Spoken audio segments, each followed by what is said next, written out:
So again, we've got people from a medical insurance perspective and private practice. So I don't know who would like to speak. That there's a conception, the conception that treatment is very expensive, and the insurances don't tend to want to cover it. So how can you get the insurances to potentially cover it? And if not, what are some options for people? So can I guess I can answer that question as well.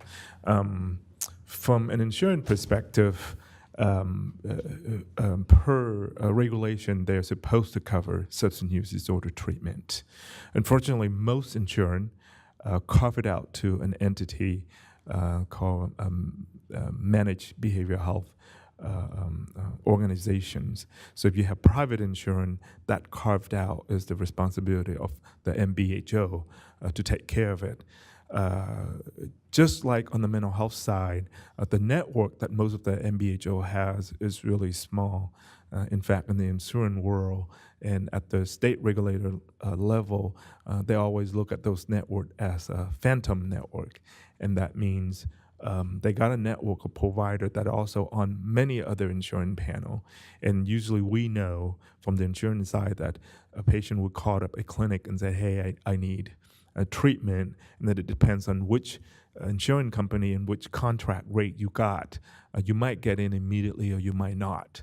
That's the issue that everybody knows, but it's very hard to address that from a global perspective. If you have Medi-Cal, it's even worse because the substance use disorder treatment is carved out to the local county because of the share payment, the matching dollars for Medi-Cal mental health treatment and SUD treatment is the responsibility of the local county. Some county, like LA, the mental health side and the substance use disorder side sit on different department within the county. Orange County, those both substance use disorder treatment and mental health sit within one department, although it's almost as if they don't talk to each other. And I think it's because not many clinicians are trained in the co-occurring approach. So they're either very good with SUD or they're very good with mental health. And then when it comes to individual with co-occurring disorder, as Dr. Mario, I'm going to call you Dr. Mario because your last name is very difficult for me to pronounce, even though we're friends, but I couldn't call him by his last name. The co-occurring clients is quite difficult to treat, right? There's a stigma of mental health, and there's also the stigma of the substance use disorder as well. And the county would have separate clinic, one for SUD and one for mental health. And I've watched them get ping pong back and forth between two separate clinics, even though they're in the same system, just because people are not well trained. And so that's the complication of insurance. Now, on the insurance side, everything has to go through, do you meet medical necessity for treatment? And they base that decision on tools that we know are not very good in making decision as is related to, well, what is an appropriate treatment time for a substance use disorder or mental health. Now, we all talk about ASAM level of care. Insurance company does not follow ASAM a level of care in paying for treatment, and they don't have staff to do that kind of assessment. So it's complicated, even though it's a parity in care and they're supposed to cover it, but you have to fight. From the administrative on the insurance side, they know if you don't treat the SUD condition, it's going to cost you a whole lot more on the physical health side. They know that. They have data up the yin yang to prove that, but it's very difficult to facilitate that kind of treatment because they rely on an entity that is, I call them as a gatekeeper, that really don't make proper decision. So that's my experience with insurance. I don't know if you agree. We both work for two separate insurance in LA, based out in LA. Yeah, I mean, one of the other things of that is that there's a lot of variability. So I oversee 13 states in Puerto Rico as it relates to substance use. Every state has different mandates. There's different regulations. And actually, in some of the states, we just started implementing, at least at Molina, the ASAM criteria for utilization management. Just started. That's the Yeah. keyword. Yeah, right? no, it's true. But you know what? Also, the ASAM criteria were never really designed for utilization management. They were designed for the clinician. So it's not even a great solution just because we're using it, and it's not easy to teach somebody that, let's say, has done radiology all their life or ophthalmology and happen to be in the latter part of their years of medical practice, and now are doing utilization review behind a desk about ASAM criteria while they're approving or not when authorization requests come in.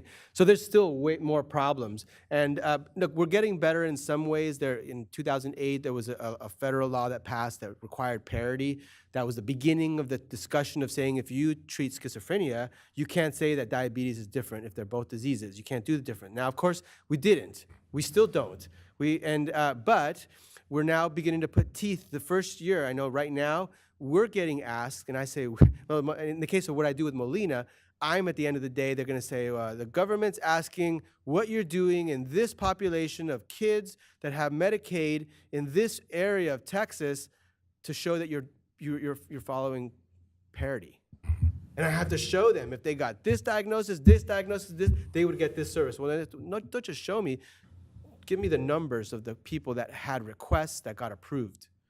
And so now there's teeth, right? Because now there's going to be regulatory bodies that come in and go, we're not going to reimburse you or give you the same capitated rate or whatever it might be. Or there's a clawback of money if you don't meet certain things. So we're just at the beginning stages of that. So, vote. That would be one important thing because those things come up too. And the other thing I would say is that most insurance company and provider, unfortunately, look at substance use disorder as an episodic kind of care, not as a chronic disease like somebody with diabetes, etc. And so that's the other complication. I would add one other thing. I'm on the provider side. Hi, my name is Marshall, and I work for Providence St. Joseph Health and worked at Hoag for a long time. And the Mission program is one of ours, the substance use program. So I'm not on the dark side of the payers like these two guys. No, I left the dark side, remember? That's right. I just have one leg in the dark side. So- other legs in the light. My experience is that families call me all the time and want to get in. And so they say, oh yeah, we checked our insurance, we've got full coverage, it's all good. And so Mrs. Smith found her son with a needle in his room or whatever it was and called her insurance, and the insurance said, oh yeah, Mrs. Smith, you have coverage for drug treatment, you're good to go. They didn't take the time because she didn't ask the very specific questions to say, well, is inpatient detox covered, and is it covered for opioids? She didn't ask that, so like the Amelia Bedelia books, the insurance company only gave her the answers to the specific question she asked. It's phenomenally frustrating for the family. So Mrs. Smith was just informed that she's got full coverage. She calls us at Hoag or Mission and says, okay, I'm ready to get Johnny in. And then we call, not that same insurance person, we call this arm over here. So Mrs. Smith was talking to the left hand, we call the right hand, and the right hand grinds the provider on all of the criteria that Johnny has to hit to get him in. Well, Johnny doesn't meet all that medical criteria, and in fact, they won't admit him. The insurance company won't pay for opioid inpatient detox. So then we have, I'm sorry, Mrs. Smith, the insurance isn't covering it. Well, what do you mean? I just got told I had full coverage for addiction treatment. So to make this concise, what I would tell family members is, how do you get patient or insurance companies to cover this? You said one sentence, and I would enhance that, is be a very loud, very squeaky, very pissed off wheel, if you need to be, to get their attention. I pay my premiums. There is a parity law about addiction coverage. What is the solution? And you don't hang up the phone until one is created for you. As a provider, that's what I would tell you to do. And here's a little trick. And here's a little trick for you. Most insurance, if not all, except a few, are regulated by the Department of Managed Healthcare here in California. If you call the Department of Managed Healthcare and you complain, the insurance company has to respond within 24 to 48 hours. That's how you advocate for your patient. Yep. I'd like to add something to Dr. Moncrief. I'm also on the private side. My name is Joe DeSanto. I'm a doctor up in Costa Mesa. And the first struggle is getting your patient into a treatment center by proving that they have medical necessity. And then once you have them in there, being medical director, like Dr. Mario, of several treatment centers, to continue to get coverage while the patient is in the treatment center is even more difficult than getting them in the treatment center. And it's a moving target. We have to do what's called peer-to-peer evaluations with insurance companies. And we'll have to get on the phone with another physician who's going to ask us very specific questions and almost trying to trick us. And I apologize, I know you guys are on that side. Not necessarily trick us, but avoid or give reasons why they should not provide coverage. So, and this has been significantly changing since I've started practicing addiction medicine in 2008. Back in 2008, when the parity laws and Obamacare got started, it was a boom for the treatment industry, where it had been a cash-paying business, a cash-based service. All of a sudden, insurance companies now were mandated to cover.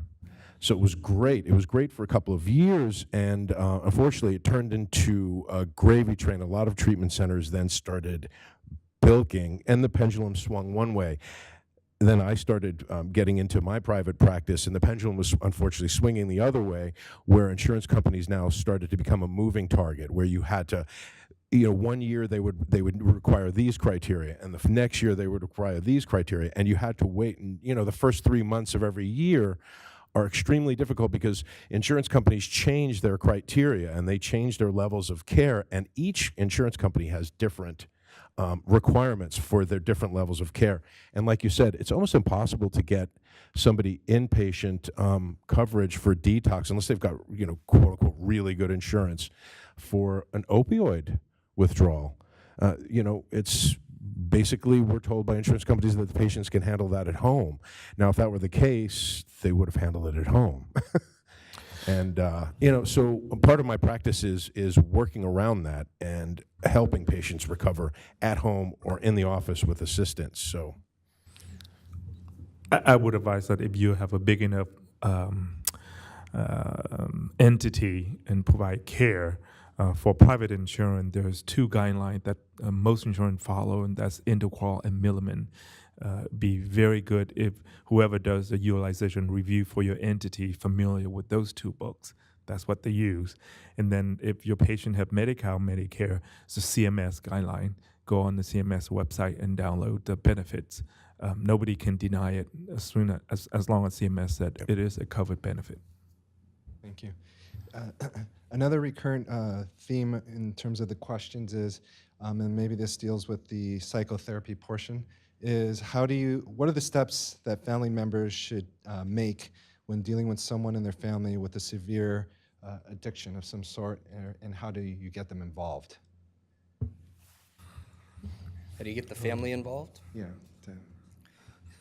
The first part of the question is what steps should a family member take? And so I get phone calls every single day of my life. I haven't gotten one today, but I will before the day is over. Somebody will send me a text or give me a call. Somehow they got my name. And it's my wife, my daughter, my son, my this, my that is struggling, and I don't know what to do. So very rarely do I get a call from the person struggling saying, I'm struggling, what do I do? It's almost always the family member. And in every single one of those conversations, one of the first things I say and one of the last things I say is, we need to get you connected to support right away. Because the problem is a lot bigger than just Johnny or Susie or whoever the person struggling with the substance use disorder is.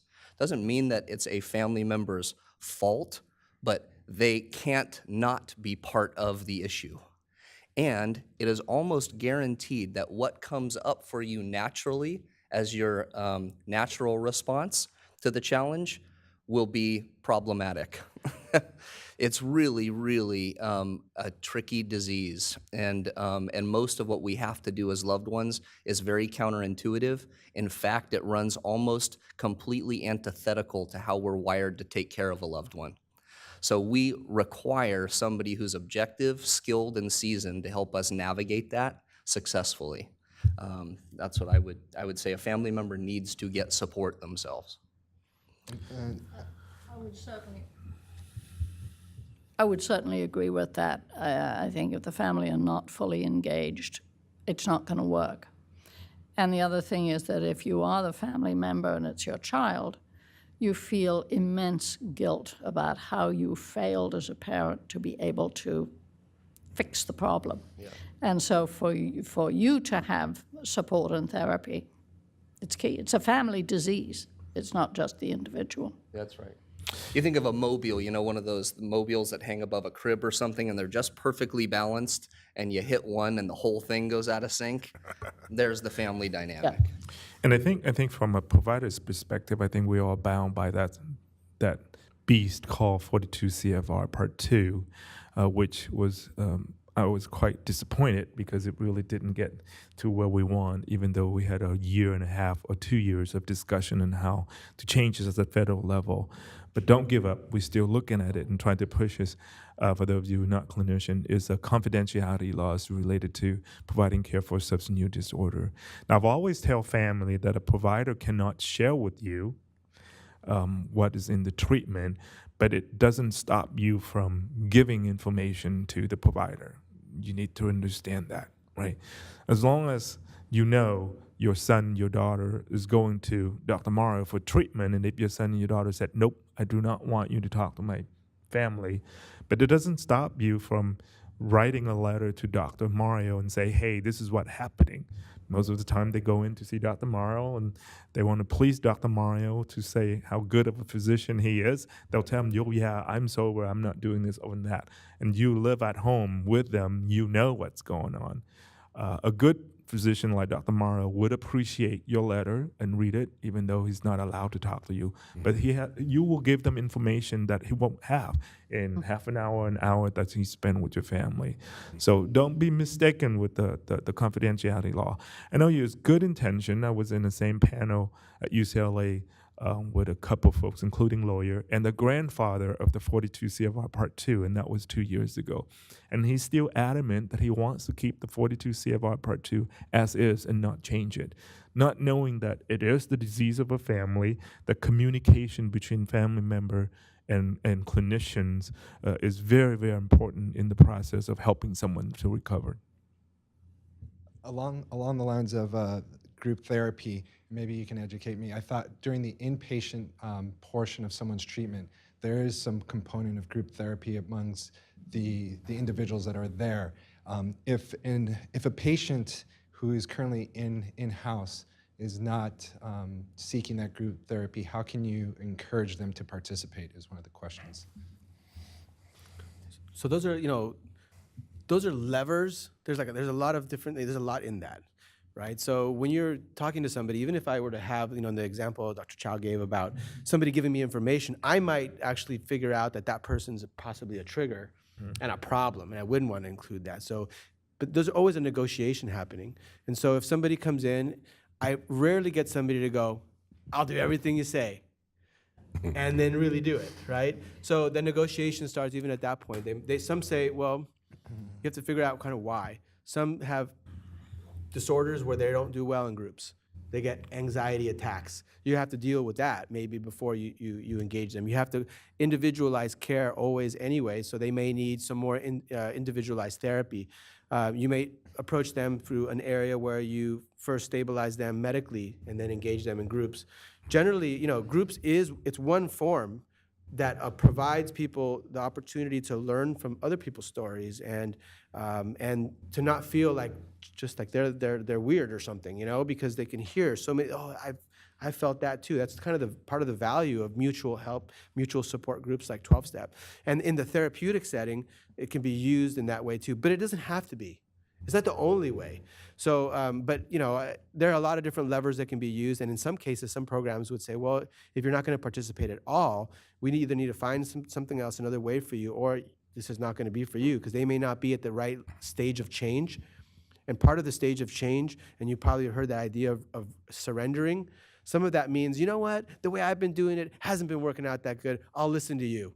you've got the letters after your name and you've had experience in it. I'm just going to trust in that you're telling me the right thing to do. And then you might get their, after establishing some sort of a relationship with them, their approval to engage in groups or something alternative.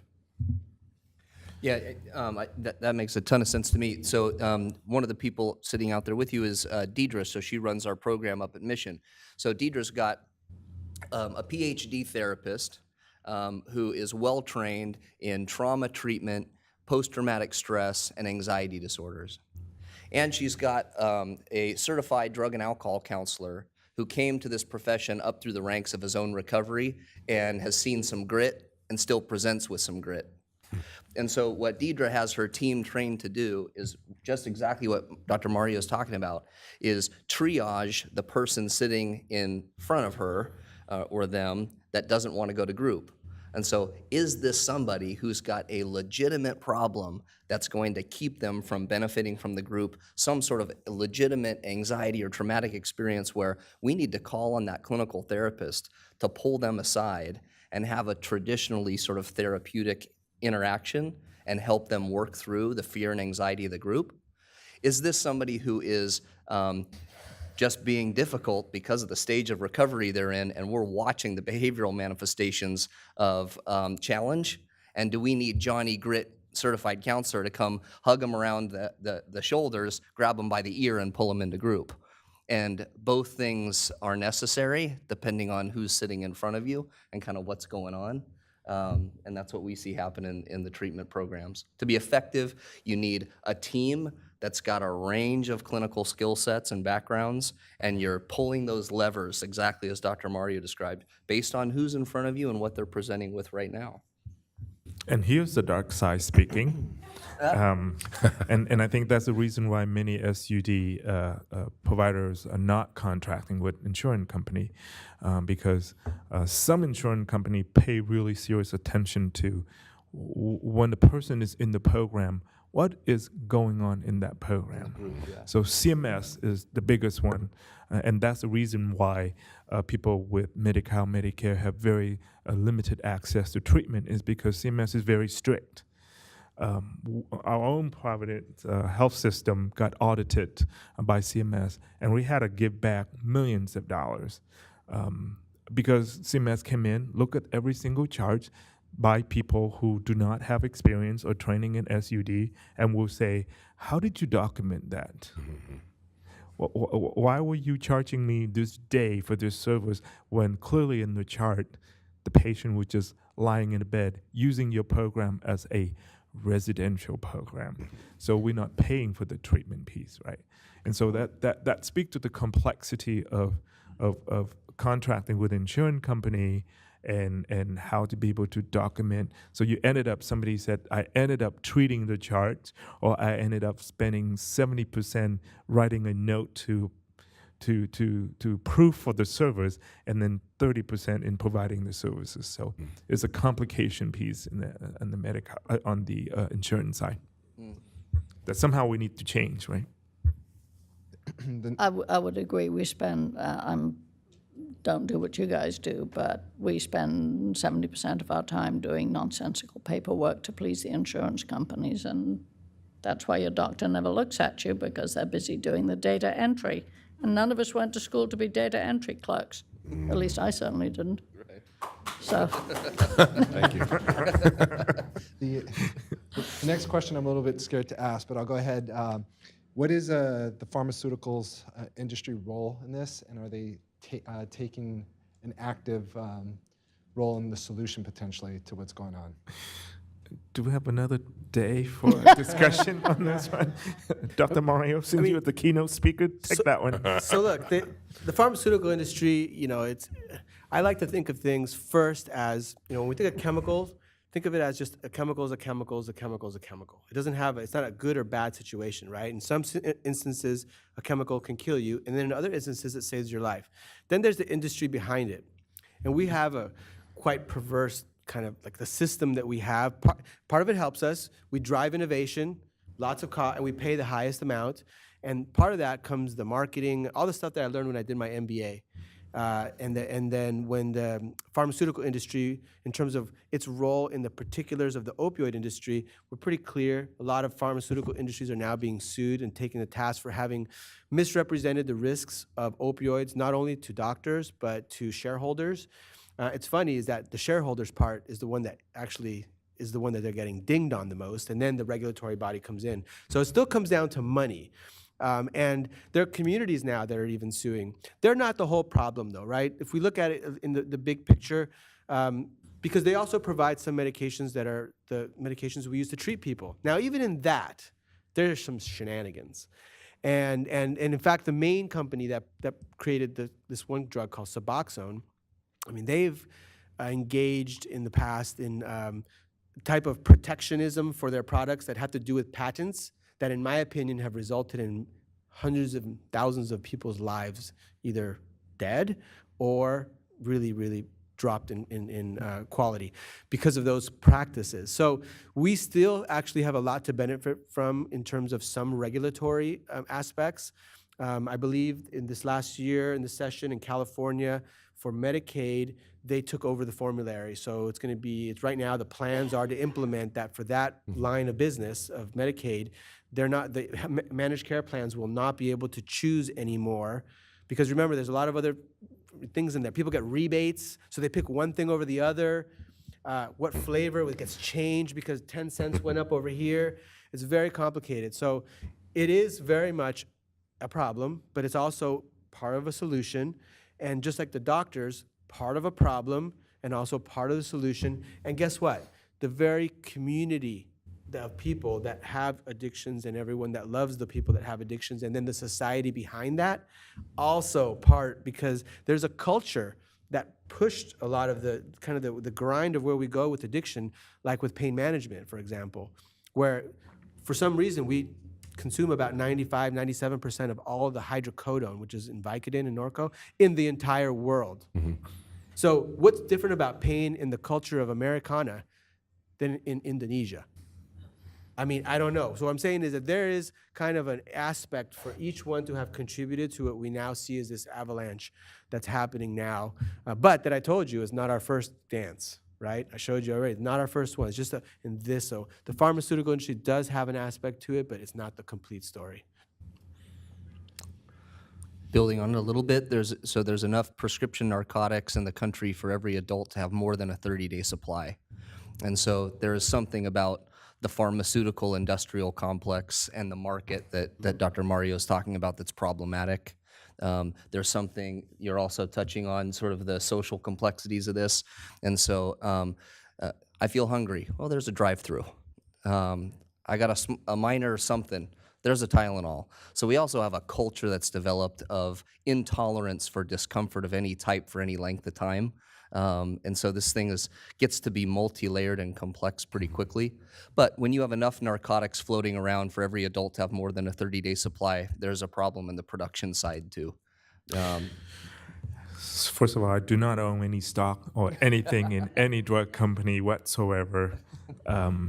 It's a complicated answer to that questions.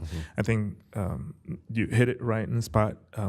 First thing, we need to accept that medicine in this country, healthcare in this country, is a business. Fundamentally, that's what it is. Okay. Once you accept that, then you understand the complication that come with running a business. Other country in the world, the research and development for drugs is the responsibility of the citizens. So if you're in Singapore, your tax that you pay every year include a portion of it for research and development for technology and drugs. So drug companies are not allowed to heavily involve in the decision making of what drugs is available in the market in Singapore. How many of us, if the government say we'll take over that piece and you will pay 20% of your tax to do that kind of work, specifically when we have a culture where we want everything immediate, right? I remember when I just get started in my career, the pendulum was on the other side. Pain was the fifth vital sign. And if you don't assess people for pain, and if your patients struggle with pain, then you're a bad doctor, right? I'm afraid that the pendulum is swinging back to this side. And when I sit in task force that talk about this opiate addiction issue and epidemic, I always said it shouldn't start by stopping physicians to prescribe or ask physicians not to prescribe, but it should start with what is the appropriate pain treatment program should look like. That's not something we look at. Usually the pain treatment is a prescriber give you pills, not the other alternative, right? A good pain treatment center should have a therapist in it, an acupuncturist in it, a chiropractor part of that, physical therapist, and physician of all type. That's a good pain treatment center. We don't look at that as a good way to do it. When I work for an insurance company, that's the first thing we do is let's go look at our pain center and see what they offer. Usually it's a pain doc with a prescription pad. That's all they have, nothing else, right? So it's a very complicated piece, and drug company will tell you they spend millions and millions and millions of dollars to do research on hundreds of molecules, and at the end, there's only one that got approved or have any chance to survive. So all that money spent in it. So again, I don't own any drug company, no stock, what have you. But we got to understand the business of healthcare in our country in order to find solution. And I think part of the problem with that is nobody is really given time as a provider to really take a really detailed history and a really detailed examination to figure out what is the cause of the pain, educate the patient about the cause of the pain, and say, this is what we're going to do to help it, and not use medication. I agree with you. I think there's a multitude of other ways to go. But part of it is the strictures that are placed on our time, because we have to document rather than do what our title means. Doctor comes from docere, Latin verb, which means to teach. It's what we should be doing to our patients. And that can make an enormous difference. It's like the patient that you showed, we took the history on the back pain, and the evidence was just the very brief examination. There it was. Yeah, and a lot of docs don't undress patients. Many docs don't even touch their patients when they come in. I wanted to comment on being a doc on the front lines and having to make sense of the technological side and the data side and the emotional side. Addiction medicine is such a young specialty that it's still like a nebula forming into stars. We don't know where we're going to land, and we're kind of looking at each other for direction. At least I am. I used to practice emotionally. I am sober. I got sober through abstinence. Now, I used to think that should be the way for everyone. The best outcomes, you get clarity, you get, but I had certain circumstances where my psychosocial and emotional and spiritual and job, were different. We're dealing with a whole new culture of drug addicts and alcoholics that are dying so quickly that if we don't, look at the data, and that's what I think we really need to focus on is the studies. Yeah, drug companies are there to make money. That's a fact. We have to kind of operate outside of that, patient care first, do no harm. We really need to abide by that. And, you touched on something really good. You can't treat a dead patient. So we used to butt heads with the MAT, community, but then became accepting of it when we realized that our patients were dying. And great, abstinence is great, but it's for the 2 people out of 10 that are still standing. What could we have done to save those 8 people? We now have found through studies that MAT is helping, and it's keeping people alive. So, we hopefully, and the government is picking up the ball. NIDA, the National Institute of Drug Abuse, and Nora Volkoff is, they're putting out independent studies, and we're kind of doing our own research and development. And hopefully, drug companies will follow suit. So we'll see what happens. Next question deals with, from a provider perspective, does anybody on the panel have a particular opinion of Narcan now being available to patients with opioid addictions? Not being available? Being available. So so Narcan is the medication naloxone. It's the brother of naltrexone, which is another form that's active when you take it by a pill versus when it's in your blood system, that we use as an antidote. That's one way to use it. It's used for other things as well, for alcohol dependence and opioid dependence. It can be used as an antagonist. But Narcan is that antidote. So I showed you a slide of a city council that wanted to have the 3 strikes you're out, right? So there's a lot of different ways that people view. Some people view it as like the old way we used to look at condoms. Don't talk to kids about sex, and certainly don't show them any condoms in the clinic, because they're going to become little porn stars when they walk out the door. Well, people thought, don't give people access to naloxone, because then they're going to go crazy using their heroin, because there's no consequence, right? I've heard this actual argument from legislative offices, because I'll be in Washington, D.C. on the 25th doing some of the same things, going and presenting, and I talk to these offices, and you'll be amazed. So how we view something like Narcan is a big deal. So there's a law that California passed that now says that you have to co-prescribe for people that you're giving chronic opioids to. And from the health plan side, before that law came around, I had already looked at doing the same thing other health plans had too, where I looked at an analysis, who's providing what, and every state was different, at least in Molina's case, which would be mirror the same for all the other big health plans. Some would have a requirement you can only get 2 per year. And I said, well, why? Well, you can only get the form that comes injectable, but not intranasal, which is much easier to give, right? No, you don't have to carry on a needle. Mm-hmm. And I was like, well, why that restriction? And there were all these little stupid restrictions, right? It's for something that costs $75. An ICU visit is much more expensive, okay? And so even if you don't care about the person. So then we made it so that there are no limits on naloxone, and that the co-prescribing is going to be measured. And we were going to reward provider groups that showed that they co-prescribed a specific percent goal that we have in the last 365 days on anybody on greater than 50 milligram morphine equivalents, which is a way to kind of, when a doctor can talk to another doctor about how much of an opioid they're giving, it kind of normalizes that. At about 50 milligram morphine equivalents, you have like a little over double the likelihood of overdosing. At around 90 milligram morphine equivalents, 90 to 100, you're about 9 times more likely to overdose statistically. And most of the states have marked about 90 milligram morphine equivalents as what they track, and including CMS. So Medicare is now using it as a metric. So this is where the whole thing's moving, right? The regulators are coming in, they're clamping down, they're asking people, the insurers and the provider groups, what are you doing in these areas? Are you providing a multimodal approach to pain? If you're not, you can't just say, I don't cover acupuncture, and then not cover anything else, but then tell come down on the provider and say, well, why aren't you doing these other things? Because you're not covering it. So they're trying to shore all this up. So in the case of naloxone, it's shifted now, and I think in some states, they've actually the public health doctor for the state has written a prescription for the whole state, so that anybody can walk into a pharmacy without a prescription and without having to talk to a doctor and go to the pharmacist and pick up some Narcan.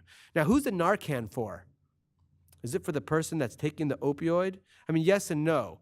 It is for that person to receive, but once they're zonked out because they took a little too much, Grandma forgot she took her oxycodone that morning, and she took a second dose, and now she's like snoring like a lumberjack, and she's gonna die. She's having agonal breathing. She may stop breathing.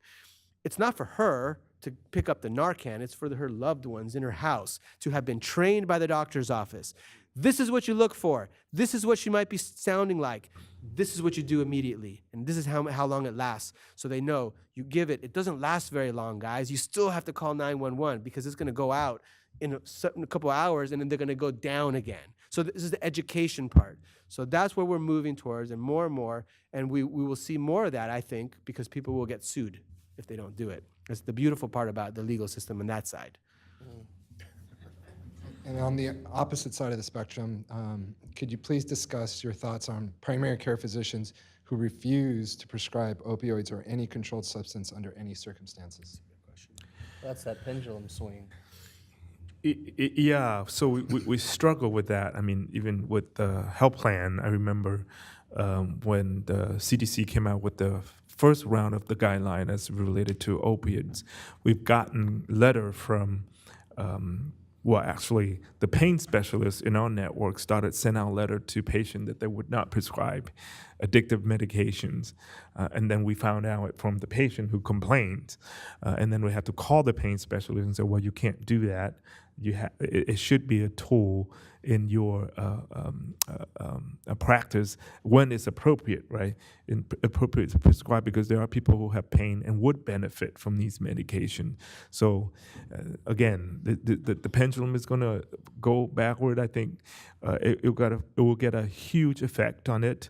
Anyone who shied away from prescribing any kind of medication, I have a different opinion on them. I think that as a physician, you ought to be able to utilize all the tools appropriately and not restrict your patient to any option.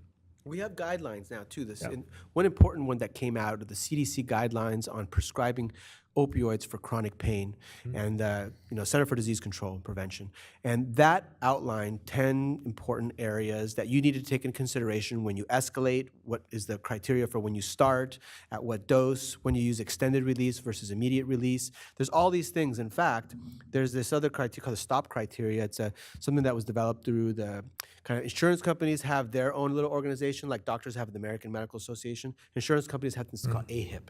So AHIP actually developed this set of metrics called STOP, and it looks at 6 of the 10. So we can now look at, say, a health plan that we contract with and go, what % of those primary care providers are following the CDC guidelines in terms of the criteria for how they manage the opioid prescribing? And then reward, again, I want to use, it should be not punitive. That doesn't work, guys. It doesn't work to be like, what are you going to do? Take away their medical license because they don't, or not contract with them? There's not that many doctors out there. You need to educate, and we're like herding cats. Docs are paying the butt. However, we have our way that we learn and change our behaviors, and that's change management, just like any other group. Okay, and so that education and that source of one of the things we do is, like, for example, gold carding. So if you are somebody that's shown to have a high rate of doing it like, say, CDC guidelines says, we're not going to have you do any prior auths, because we know that you do it right, so you don't have to do prior auths. Your neighbor, he's still not doing that well. He's still off the charts giving oxycodone, and everyone comes in with a hurt toe. He's going to do prior auths all over the place, because that's a tool that's used to change behavior. So those are the kind of things that are happening in the background. So gold carding is another way that incentivizes, because imagine if you had an extra time not filling out prior auths. That's nice. That's nice. My idea of heaven. Can someone please speak to a little bit more about the genetic component of addiction? So I can tackle that one. And Dr. Mario spoke enough earlier about that. Currently, there's a large amount of research worldwide looking at the inherited traits of addictions. And I think that we are coming very close to it. Clearly, there's not a single gene that's responsible for addiction, but perhaps there's a combination of various genes that could cause or put someone at risk of developing addictions. Not everybody who smokes cigarette develop lung cancer. Not everyone who use drugs or try drugs become addicted. So the answer is a bit complicated. It's the genetic traits, risk factor, the environment. But this is what I've always used. A risk factor, not necessarily a predictive factor, if we have a protective factor. And so those protective factor, to me, is much more interesting to finding out the risk factor, because it speaks to the environment, the community that need to support people, right? Most of the time, someone has a genetic predisposition to developing certain disease, but if the environment is right, the disease onset could be halt or would be less severe. So I think that in the end, we'll find out that that's the same situation for addiction as well. One thing we know for sure, that because of the gene loci that been discovered about the addiction is co-located or closely located with the gene that predispose people to a mental illness as well. So we know that it's not surprising to you that someone with a mental health conditions and get treatment for their particularly antipsychotic medication. When you start someone on antipsychotic medication, you're beginning to see they get addicted to other stuff. Sweet is one of them, right? And nicotine and drugs is because of the interplay between all of these chemical compounds in our brain. So it's a very complicated answer, but we're close. I think we're very, very close to finding what set of genes that are predisposing someone for addiction. And then what do we do with that? So that would be the scariest part too. So if you identify someone or a fetus that might have a larger genetic predisposition for certain disease, do you then abort, or what do you do with it? It's an ethical issue. The more we find out earlier in age, the more decision we have to make, and that will be a very complicated picture. You can go online, follow NIDA website. NIDA is at the cutting edge of conducting those research, all government funded, no pharmaceutical funding for that kind of work, and it's very, very exciting. And NIDA is only one. I mean, all over the world, Singapore, country like India and Sri Lanka also had some very, very interesting research study as related to the genetic component of addictions. Because in those countries, addiction is far worse than we have here, and resources is much less, and treatment option is much, much less. I liked your response on protective factors and sort of looking at it that way, because I'm imagining a community member thinking about, all right, so is there a genetic predisposition? And if there is, what do I do about it? And so I like the way you frame that is having a genetic predisposition isn't predictive. It just means we have to be sensitive to it. And then how do I educate myself or my family member, my kids for specifically? How do we have conversations about that as a family? And so it wouldn't be different with any other chronic condition that runs in the family. Right. My wife, her mom struggled with breast cancer. My wife and her sister are both getting screenings much earlier than maybe somebody else is. And they're talking about it together. And so I get excited about conversations like this, where when we can start to have discussions as casually and comfortably about substance use disorders and mental health issues as we do diabetes and cancer, then we take all the mystery and even the sex appeal and the rock and roll romance of rehab out of all of this, and it just becomes, this is an illness that we're all struggling with, and how do we wrap our arms around it together? Yeah. So And one thing for sure, these conditions are brain disease, not behavior disorders. Yeah. Please, as a provider, you need to educate family. Yeah. These are brain disease. These are not some behavior conditions. Until we get rid of that term, I think we'll struggle with the stigma. Jorge, I do genetic testing in my private practice, and it's still, again, in its infancy. If addiction medicine's a baby, this is a fetus. We're locating certain parts of certain genes that, when mutated, you have the inability to methylate some vitamins, and you sometimes have the inability to break down neurotransmitters or not make enough neurotransmitters. So we're trying to figure out a way to chase that. Are we going to give medications that allow the neurotransmitters to remain in the synapses longer? Bathe our brain in dopamine and good feeling stuff. And there's a lot of research on the supplementation to treat co-occurring disorders like depression, which is 30% associated with alcoholism. If you can treat the underlying disorders and support the protective factors, we're starting to see, at least we're making some strides in that part of the field. And one last thing I want to add, because I know there's therapists in the room, on the mental health field, we battle for years this whole issue of, is it a medical model or is it a psychosocial model? None of that. If you believe that what you do talk therapy actually change brainwave and change brain chemical, then you're good, because it actually does. And that bulk of research and science has been around for 4 decades now, right? So people are able to demonstrate that purely just using talk therapy, you can change the brain waves and you can change the chemical in the brain.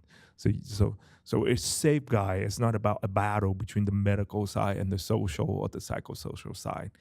Everything we do is effective. It's the multimodal approach to treatment for these brain conditions, right? Because people with stroke recovered. So the brain is actually very resilient. It doesn't stop growing when you hit puberty, like the old theory said. So there's hope. And don't discount meditation, because meditation actually causes epigenetic and therefore genetic changes, and they've shown that in the brain. Mindfulness and meditation. I think this will be the last one for today.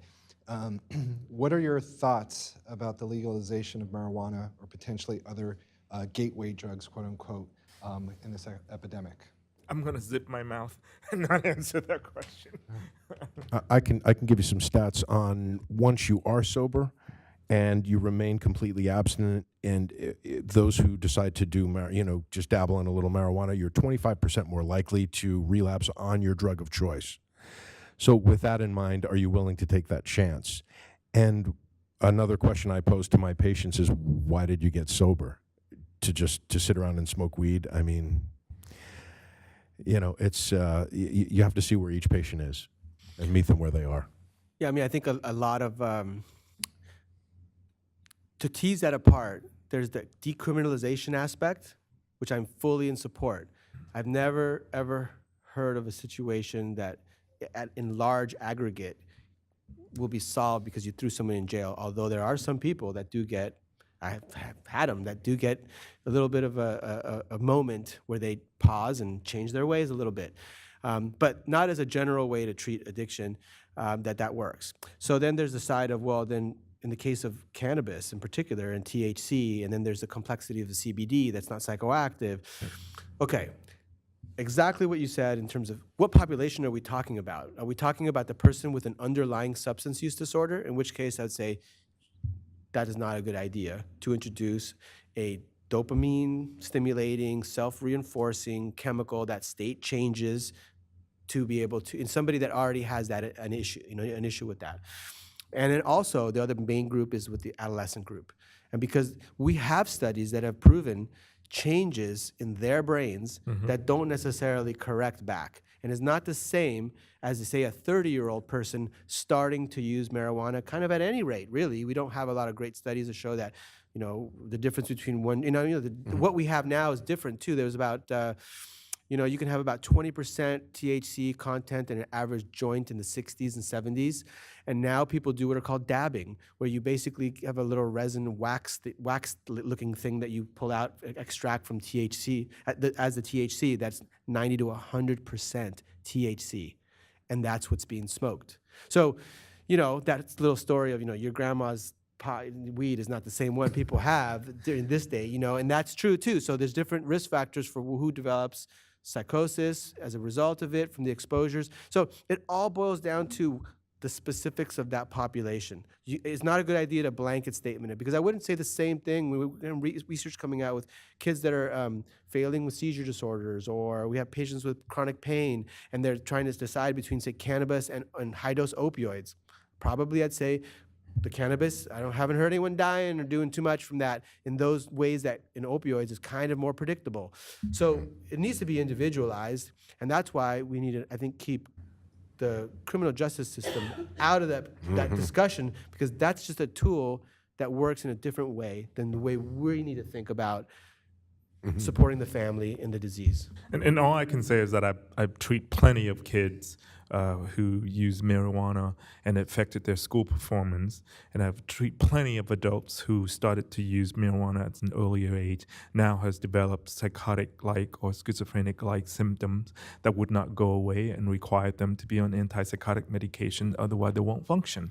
And it's very different from schizophrenia. Now, Colorado, within the next few months, will publish their first comprehensive reports on the effect of legalizations of marijuana, cannabis. They're going on year 4 of the legalization process, and this study was conducted by multi-center, third-party academic institution that received no funding from the state whatsoever in their tax dollars. So very interested in looking at the report. And a couple of my friends who participate in that research tell me that the picture is not pretty as they thought it would be.